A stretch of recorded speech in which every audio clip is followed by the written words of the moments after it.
Germany's tone on support for Israel shifts.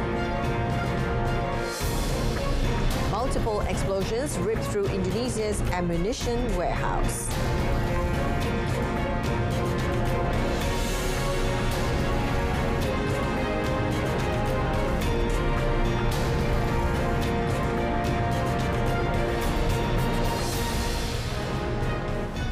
Good afternoon and Salam Malaysia Madani. I'm Jessica Lee and this is World Today. After Prime Minister Datuk Seri Anwar Ibrahim's strong criticism against Western nations over Gaza during his recent visit to Germany and international outrage growing over rising Palestinian fatalities, the New York Times says Germany's tone on support for Israel has shifted. Its Berlin-based correspondent Erica Solomon wrote on Friday that Germany increasingly feels awkward in its position as a strong ally of Israel. The article also stated that Germany's Foreign Minister Annalena Baerbock would be sending a delegation to Israel because, as a signatory to the Geneva Conventions, her country is obliged to remind all parties of their duty to abide by international humanitarian law. Now, during a visit to the region, her sixth since the attack, Baerbock also described the situation in Gaza as hell. She insisted that a major offensive on Rafah, where more than 1 million people have sought shelter, must not happen. However, the article also mentioned that beyond a change in tone, there is little Berlin will likely do unless the United States takes tougher measures. The article pointed out the most important decision it could make, quoting Jürgen Hart, the foreign policy spokesman for the centre-right Christian Democrats in the parliament, was to restore funding to the main UN agency aiding Palestinians, or UNRWA. Multiple explosions ripped through a military ammunition warehouse Saturday on the outskirts of the Indonesian capital, Jakarta. The Indonesian army, however, said no immediate casualties have been reported. The first explosion was heard at around 6 p.m. local time at a depot used to store expired ammo inside a military complex in West Java near Jakarta. Authorities evacuated nearby residents to safer areas as fire tore through the storage facility. Jakarta City Military Chief Muhammad Hassan assured that there is no fatality at the moment, but said personnel could not enter the location because there are still minor explosions. The military received reports that shells or projectiles might have landed in the surrounding areas and urged people not to touch the objects. Now, Hassan said the exploded warehouse had no electricity and the explosion might have been caused by unstable expired ammunition. He added that it is possible that the chemical and explosive materials was unstable. Now, locals reported hearing a loud explosion that shook doors and windows at the time of the incident. People ran out into the streets thinking it was an earthquake. Egyptian Foreign Affairs Minister Sameh Shoukry met on Saturday in Cairo with his counterparts from France and Jordan, with the situation in Gaza at the forefront of the talks. Now, speaking at a press conference alongside Shoukry and France's Stéphane Séjourné, Jordanian Foreign Minister Ayman Safadi said famine in Gaza can be dealt with in a short time if Israel opens the land crossings for aid to enter. The United Nations has warned that famine is imminent in the northern Gaza Strip, where 300,000 people are trapped by fighting. More than half of Gaza's population of 2.3 million could face famine by July. Aid agencies say food delivered by sea to the enclave, though welcome, cannot meet the people's needs, and they have urged Israel to allow more aid to arrive by land. Séjourné reiterated France's opposition to any Israeli offensive to Rafah, where over 1 million Palestinians are sheltering. He went on and added that France, Egypt and Jordan will continue collaborative efforts to respond to the humanitarian crisis in Gaza. Meanwhile, in response to the United Nations warning that famine is imminent in the northern Gaza Strip, a second shipment of aid carrying almost 400 tons of food for Gaza left Cyprus's Larnaca port on Saturday.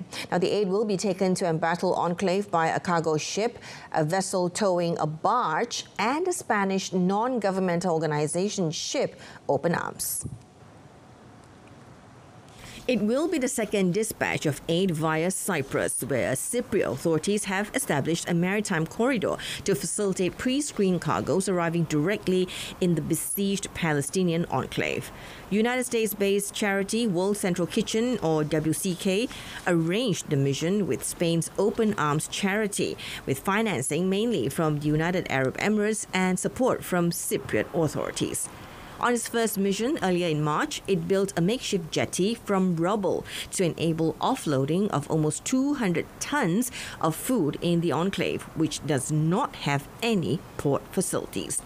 Saturday's dispatch includes 2 forklifts and a crane to assist with future marine deliveries.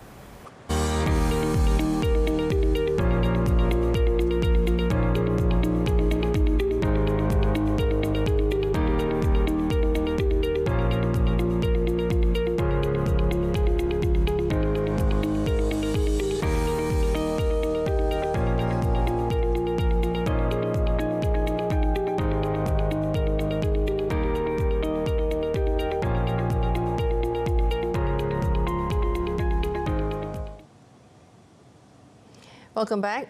Turks vote today in nationwide municipal elections focus on President Recep Tayyip Erdogan's bid to reclaim control of Istanbul from mayor rival Ekrem İmamoğlu, who aims to reassert the opposition as a political force after bitter election defeats last year. Istanbul Mayor İmamoğlu dealt Erdogan and his party the biggest electoral blow of 2 decades in power with his win in the 2019 vote. The president struck back in 2023 by securing re-election and a parliament majority with his nationalist allies. Today's vote could now reinforce Erdogan's control of NATO member Turkey or signal change in the major emerging economy's divided political landscape. And İmamoğlu win is seen fueling expectations of him becoming a future national leader. Polling stations open at 7 a.m. in eastern Turkey, with voting elsewhere starting at 8 a.m. and ending at 5 p.m. with initial results expected by 10 p.m. Polls suggest a tight race in Istanbul, a city of 16 million people that drives Turkey's economy.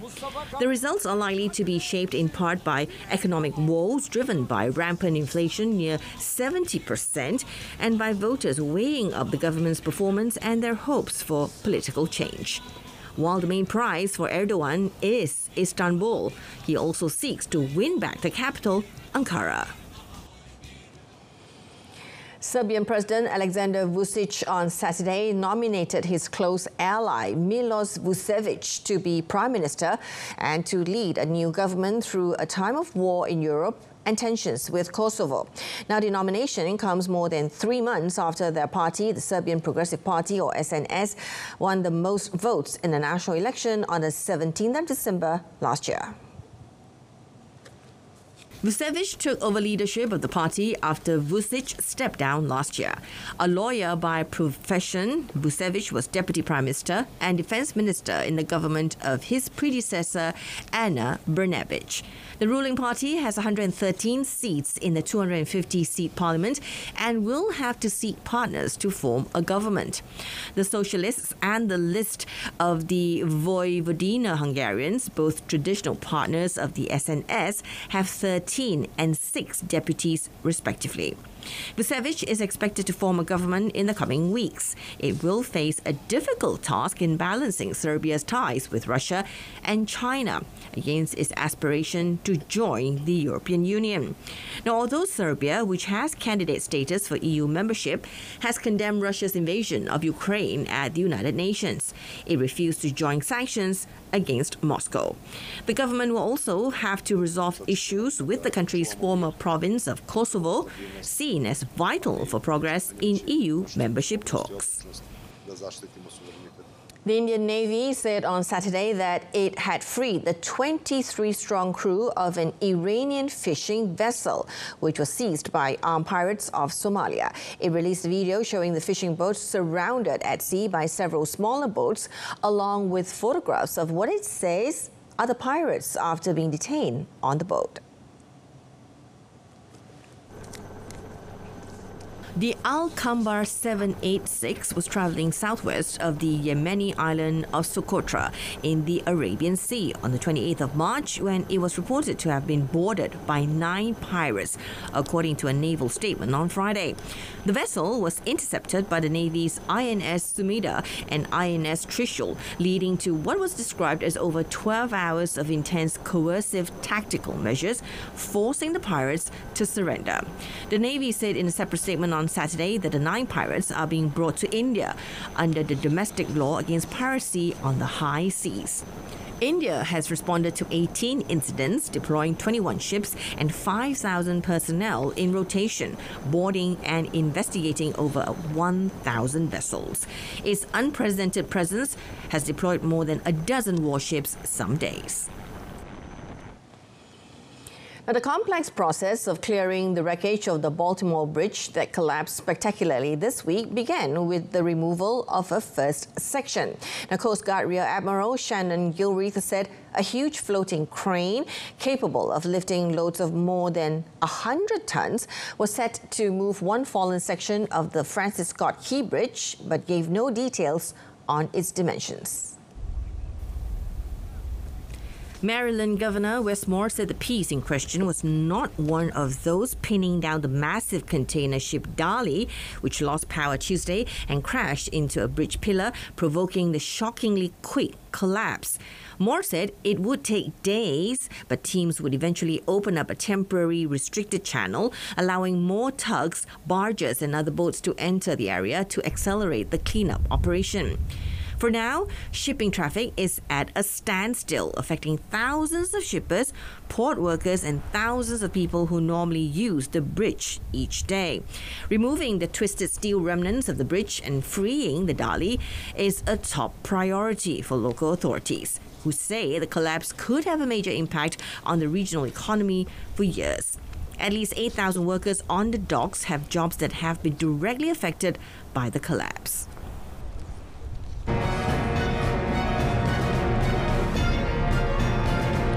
In our sports segment, Bayern's title hope fades. Now, kicking off our sports segment this afternoon, Harimau Malaya head coach Kim Panggon has denied news reports that he has sent a letter to the Football Association of Malaysia, or FAM, and is ready to leave the national team.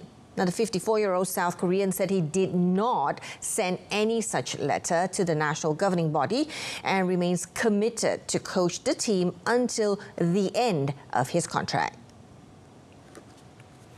Panggon said he will remain committed to the main mission of leading Malaysia to qualify for the third round of the 2026 World Cup qualifiers and automatically qualify for the 2027 Asian Cup. Now, Panggon is having a tough time with Harimau Malaya fans following 2 consecutive 2-0 defeats to Oman in the Group D action of the 2026 World Cup 2027 Asian Cup qualifiers recently. Now, this caused the national team of dropping to 3rd position with 6 points after having topped the group. Lying 3 points behind Oman and Kyrgyzstan, Malaysia face a must-win mission in remaining matches against Kyrgyzstan and bottom team Taiwan in June in order to qualify for the third round of the 2026 World Cup qualifiers and secure an early spot for the 2027 Asian Cup. Earlier, local media reported that Panggon and his coaching staff have sent a letter declaring their stand should they be forced to leave the national team. In Bundesliga race, Bayern Munich lost 2-0 to Borussia Dortmund on Saturday, their first home Der Klassiker loss in a decade. Now, this marks Bayern's title hopes all but evaporated following the defeat that left them 13 points behind leaders Bayer Leverkusen with 7 games left. Bayern finished to beat goalkeeper Sven Ulrich. The Bayern keeper stepping in for the Inca, they worked hard for it. And still on football, let's take a look at the Saudi Pro League. Al Hilal extended their world record winning streak to 30 straight games with a 4-3 victory away to Al Shabab on Saturday. 11th place Al Shabab took a surprise lead against the league leaders just 3 minutes in courtesy of a long-reach strike from Al Hilal Loni Musa Fahad Al Juwair. Al Hilal, however, would respond with 4 unanswered goals as Alexander Mitrovic equalised from the penalty spot in the 20th minute before adding his 22nd of the league campaign and 33rd across all competitions this season 7 minutes later. Now, his Serbian compatriot Sergej Milinkovic-Savic scored a third before the break, and Saudi winger Salim Al-Dawsari netted the 4th just shy of the hour mark. Al-Shabaab fought back with goals from Hussein Al-Sibyani and Morocco international Romain Saiz in the 64th and the 78th minutes respectively, but Al-Hilal hung on for all 3 points to remain 12 points clear of Al-Nassr at the top of the league. In another match, Cristiano Ronaldo scored the 64th hat-trick of his storied career as Al Nassr defeated Altay 5-1. Ronaldo's Portuguese compatriot Otavio opened the scoring for the hosts in the 20th minute when his cross took a fortunate bounce into the bottom corner before Altay's Dutch-born winger Virgil Misdian equalised for the visitors with his own strike from outside the box just 2 minutes later. Altay would be reduced to 10 men, however, as Mr. Dian was sent off for a second yellow after falling through with his foot into the face of Al Nassr goalkeeper David Ospina. Saudi winger Abdurrahman Garib restored the hosts' lead just before the break, before Ronaldo scored a trio of second-half goals to put the 3 points beyond doubt, bringing his goal tally for the league season to 26, 4 ahead of Al Hilal's Alexander Mitrovic in the race for the Golden Boot. Al Nassr remained second on 59 points, 12 behind runaway leaders Al Hilal, who secured their 30th straight win on Saturday against Al-Shabaab. Now, in badminton news, national men's singles shuttler Ng Zi Yong is set to miss out on making this Olympic Games debut in Paris. Now, this came after the Badminton Association of Malaysia, or BAM, in a statement confirmed that the current world number 18 player is not ready yet to resume high-level training and competition to avoid aggravating his back injury. BAM said the surgeon, physiotherapist, coaches and Zi Yong have all mutually agreed that the 23-year-old is not physically ready for the Badminton Asia Championships, or BAC 2024, next month. Though disappointed to forego BAC, Zi Yong, in the same statement, admitted that he understands that his health and recovery is at utmost priority. Meanwhile, Academy Badminton Malaysia, or ABM Director of Coaching Rexy Mainaki, said while the Johor-born player has progressed to light workouts, he has not yet resumed high-intensity training, including jumping. In tennis, American Danielle Collins upset the odds to win the Miami Open title on Saturday, beating Elena Rybakina of Kazakhstan 7-5, 6-3 to claim her first WTA 1000 title in her final season on the tour. Now, the 30-year-old Collins, number 53 in the world, is the lowest-ranked woman ever to win the tournament, clinching her biggest career title in a 2-hour triumph. Collins announced in January that she will be retiring from the sport at the end of this year, and her unexpected run to the final and victory over the world number 4 delighted the home crowd. It was a disappointing second straight loss in Miami final for Rybakina, who missed out to Petra Kvitova last year. Now, both players looked strong on their serve in the early exchanges, but Floridian Collins had to work hardest to hold her serve. She saved 4 break points as she hung on for 4-3 and showed resistance again to deny a break point at 5-all with a brilliant backhand winner after a long rally. Now, Collins broke at the end of the first set, capitalizing on a third break point to win the set when Rybakina went long. Then the momentum shifted heavily in Collins' direction when she broke Rybakina's first service game of the second set. The 24-year-old Rybakina, the 2022 Wimbledon champion, responded, breaking back at the first opportunity. Now, neither player was able to truly dominate, but Collins struck the decisive blow when she broke to go 5-3 up as Rybakina, at full stretch on the baseline, went long. In motorsport, Kelly Rovanpera seamlessly steered his Toyota over unforgiving terrain to maintain his grip on the Safari Rally, Kenya on Saturday, as his Welsh teammate Elfyn Evans had a day to forget. 3 punctures cost Evans dear, and he dropped from second overnight to fourth over 3.5 minutes from Rovanpera. The 23-year-old Finn goes into Sunday's closing 5 stages with a 2 minute 17.7 seconds cushion over another Toyota contender, Japan's Takamoto Katsuta. Rovanpera followed up Friday's clean sweep of 6 stages with just 1 more on the penultimate day. Rovanpera, who has elected not to compete in all the rallies on the 2024 calendar, is on target for his first win of the season after skipping the season opening Monte Carlo and retiring from the Rally of Sweden. Evans, placed second overnight, was left frustrated by 3 punctures in stage 9, 10 and 13. Hyundai's championship leader Thierry Neuville briefly moved up to second, but then had his hopes of Kenya glory on Sunday dented with a mechanical issue. Now that dropped him to fifth, more than 11 minutes off the pace.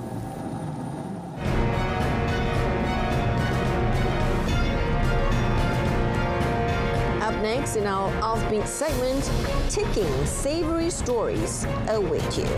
Stay with us.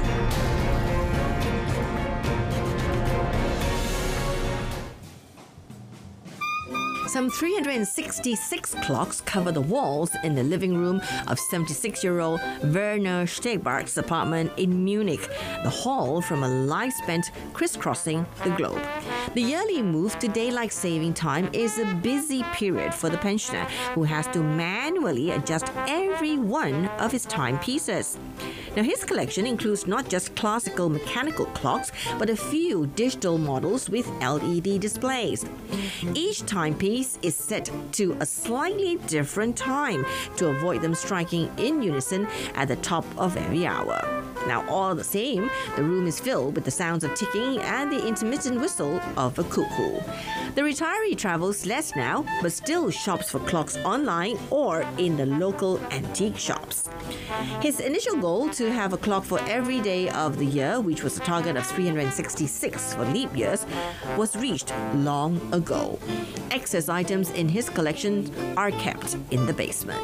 The collector himself carries a watch on each wrist and another around his neck. Now, as the day fades, Stegbark will sit in his armchair, turn off the television, and listen to the ticking of the clocks. A fourth chocolate, Blonde, has been slowly making inroads into French confectionery, but has failed to win official recognition. Blonde Chocsy was born from an accident when French pastry chef Frédéric Bao, who is also creative director of Valrhona Chocolatier, was demonstrating his skills at an exhibition in Japan and left his white chocolate warming a little too long in a bain-marie. Si, c'est à vous. Et en fait, j'ai mis du temps à comprendre que mon chocolat blanc, qui avait été stocké dans un lieu parfaitement improbable, eh bien, au contraire de l'accoutumée, il n'a pas brûlé, il a maillardisé, la fameuse réaction de Maillard. Et donc, vous savez que les chocolats blancs dans le micro-ondes, ça fume, ça brûle, etc., parce que c'est extrêmement lactose, le sucre. Et là, comme par hasard, comme par enchantement, parce que stocké dans un lieu improbable, eh bien, il est devenu blond. J'ai vu ce chocolat incroyable, une couleur incroyable, une odeur incroyable. C'est comme ça que Dulce est né. Bao immediately smelled the commercial potential of this happy blunder, but it took 7 years of testing to perfect its unique aromatic qualities and consistency. The recipe remains a secret, but has been officially registered by Valrhona and is sold under the name Dulce since 2012. To taste, Blonde chocolate has the milky fattiness of white chocolate, but is much less sweet, with a soft caramel flavor and an aftertaste of roasted coffee. Despite efforts, Valrhona has not managed to convince French lawmakers to reopen its legal definitions. So Blonde remains formally just another type of white chocolate, which was the last to be legally recognized after dark and milk chocolate after its invention in the 1930s by Switzerland's Nestlé.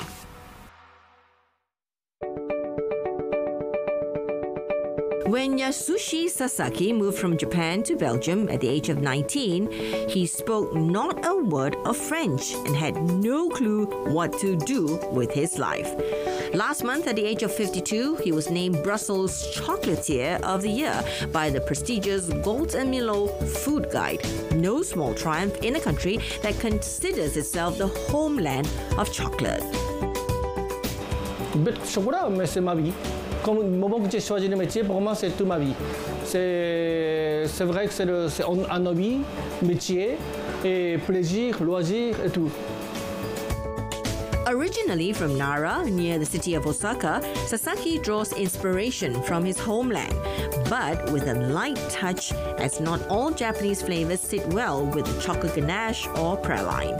Dubbed a flavor wizard by the food guide, Sasaki marries the culinary traditions of Japan and Belgium in his chocolate creations, sourcing and using ingredients like matcha tea, yuzu, and red beans.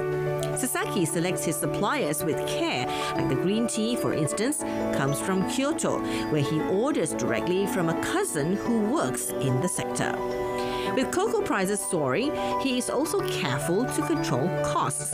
Today, Sasaki exports his creations back to his home country, where sales peak around Valentine's Day, the chocolate moment of the year in Japan.